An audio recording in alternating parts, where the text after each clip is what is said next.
ବିଶ୍ୱର ସବୁଠୁ ଅଧିକ ଦରମା ପାଉଥିବା ପ୍ରଧାନମନ୍ତ୍ରୀ କିଏ? ଭାରତର ପିଏମ୍ ମୋଦି କେତେ ଦରମା ପାଆନ୍ତି?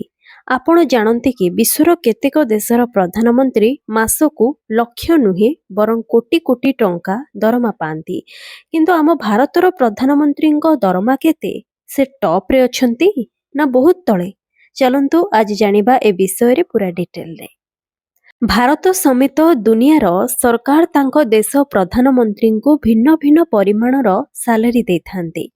ସରକାରୀ ଦେଶର ପ୍ରଧାନମନ୍ତ୍ରୀଙ୍କ ଦରମା ସେହି ଦେଶର ଅର୍ଥନୀତି, ଦାୟିତ୍ୱ ଓ ପଦବୀ ଉପରେ ନିର୍ଭର କରେ। ଆଉ ଏଭଳି ସ୍ଥିତିରେ ଚାଲନ୍ତୁ ଆଜି ଜାଣିବା ଆମେ ଦୁନିଆର କେଉଁ ପ୍ରଧାନମନ୍ତ୍ରୀ କେତେ ଟଙ୍କା ସାଲାରୀ ପାଆନ୍ତି। ଏହି ଲିଷ୍ଟର ଟପ୍ 1 ପୋଜିସନରେ କେଉଁ ଦେଶ ରହିଛି ଏବଂ ସମସ୍ତଙ୍କ ତଳେ କେଉଁ ଦେଶ ରହିଛି। କେଉଁ ଦେଶର ପ୍ରଧାନମନ୍ତ୍ରୀ ସବୁଠାରୁ କମ୍ ଦରମା ପାଆନ୍ତି ଚାଲନ୍ତୁ ଆଜି ଜାଣିବା।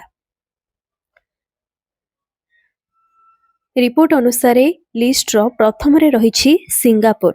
ସିଙ୍ଗାପୁରର ପ୍ରଧାନମନ୍ତ୍ରୀ ଦୁନିଆର ସବୁଠାରୁ ଅଧିକ ସାଲାରୀ ପାଉଥିବା ରାଜନେତା ଅଟନ୍ତି। ସିଙ୍ଗାପୁରର ବର୍ତ୍ତମାନ ପ୍ରଧାନମନ୍ତ୍ରୀ ହେଉଛନ୍ତି ଲରେନ୍ସ ୱୋଙ୍ଗ। ତାଙ୍କୁ ବାର୍ଷିକ $2,60,255 ସାଲାରୀ ମିଳୁଛି। ଏ ହେଉଛନ୍ତି ସାରା ବିଶ୍ୱର ରିଚେଷ୍ଟ ପିଏମ୍।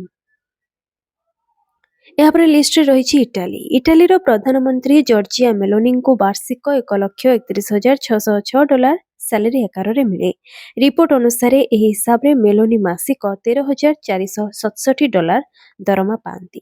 ଏହାପରେ ରହିଛି ବ୍ରିଟେନ। ବ୍ରିଟେନ ପ୍ରଧାନମନ୍ତ୍ରୀ କେର୍ ଷ୍ଟାରମରଙ୍କ ବାର୍ଷିକ ସାଲାରୀ ରହିଛି ପ୍ରାୟ $2,15,000। ଏହା ସହ ତାଙ୍କୁ ବିଭିନ୍ନ ପ୍ରକାରର ଭତ୍ତା ଏବଂ ସୁବିଧାମାନ ମଧ୍ୟ ଯୋଗାଇ ଦିଆଯାଇଥାଏ। ଏହାପରେ ରହିଛି ଜାପାନ।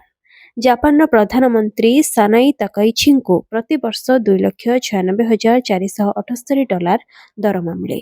ରିପୋର୍ଟ ଅନୁସାରେ ପିଏମ୍ଙ୍କ ସାଲାରୀ ଜାପାନର ଆୟଠାରୁ ପ୍ରାୟ 8 ଗୁଣା ଅଧିକା ରୁହେ। ଏହାପରେ ଅଛି କାନାଡା। କାନାଡାର ମୁଖ୍ୟ ମାର୍କ କାର୍ନିଙ୍କୁ ବାର୍ଷିକ $3,79,000 ସାଲାରୀ ମିଳେ।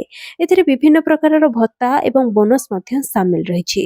ଗତ 8 ବର୍ଷରେ କାନାଡାର ମୁଖ୍ୟଙ୍କୁ ଦରମାରେ ପ୍ରାୟ $1,00,000 ବୃଦ୍ଧି ହୋଇଛି ବୋଲି ମିଡିଆ ରିପୋର୍ଟରୁ ଜଣାପଡ଼ିଛି।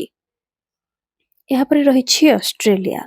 ଅଷ୍ଟ୍ରେଲିଆର ପ୍ରଧାନମନ୍ତ୍ରୀ ଆନ୍ଥୋନି ଆଲବାନିସ୍ ବର୍ଷକୁ ପ୍ରାୟ 3ରୁ 4 କୋଟି ଟଙ୍କା ଦରମା ପାଆନ୍ତି। ସବୁଠୁ ଅଧିକ ସାଲାରୀ ପାଉଥିବା ରାଜନେତାଙ୍କ ଲିଷ୍ଟରେ ଆଲବାନିସ୍ଙ୍କ ନାମ ଆସିଥାଏ। ଏବେ ଚାଲନ୍ତୁ ଜାଣିବା ଲିଷ୍ଟର ଶେଷରେ କେଉଁ ଦେଶର ନାମ ରହିଛି। ଲିଷ୍ଟର ଶେଷରେ ରହିଛି ଆମ ଦେଶ ଭାରତ। ଆଜ୍ଞା ହଁ, ଭାରତର ପ୍ରଧାନମନ୍ତ୍ରୀ ନରେନ୍ଦ୍ର ମୋଦିଙ୍କ କଥା କହିଲେ ମୋଦି ପ୍ରତି ମାସରେ ପାଖାପାଖି $1,60,000 ଟଙ୍କାର ମୌଳିକ ଦରମା ନିଅନ୍ତି, ଯାହା ବର୍ଷକୁ $19,20,000 ଟଙ୍କା ହେବ। ଏହା ଅନ୍ୟ ଦେଶଙ୍କ ସହିତ ତୁଳନା କରିଲେ ବହୁତ କମ୍। ଏହା ବ୍ୟତୀତ ଭାରତର ପିଏମ୍ଙ୍କୁ ଦରମା ସହିତ ଫ୍ରି ରେସିଡେନ୍ସ, ସିକ୍ୟୁରିଟି, ଟ୍ରାଭେଲ ଓ ଅନ୍ୟାନ୍ୟ ସୁବିଧା ମଧ୍ୟ ଯୋଗାଇ ଦିଆଯାଏ। ତ ଏବେ ଜାଣିଲେ ବିଶ୍ୱର ସବୁଠୁ ଅଧିକ ଦରମା ପାଉଥିବା ପ୍ରଧାନମନ୍ତ୍ରୀ ହେଉଛନ୍ତି ସିଙ୍ଗାପୁରର ପିଏମ୍ ଏବଂ ଏମାନଙ୍କ ତୁଳନାରେ ଭାରତର ପିଏମ୍ ବହୁତ କମ୍ ଦରମା ପାଆନ୍ତି।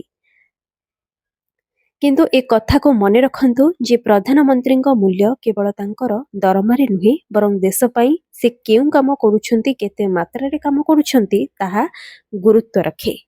ଆପଣଙ୍କ ମତରେ କେଉଁ ଦେଶର ପିଏମ୍ ତାଙ୍କର ଦରମା ଅନୁଯାୟୀ ସଠିକ୍ କାମ କରୁଛନ୍ତି? କମେଣ୍ଟରେ ଜଣାନ୍ତୁ।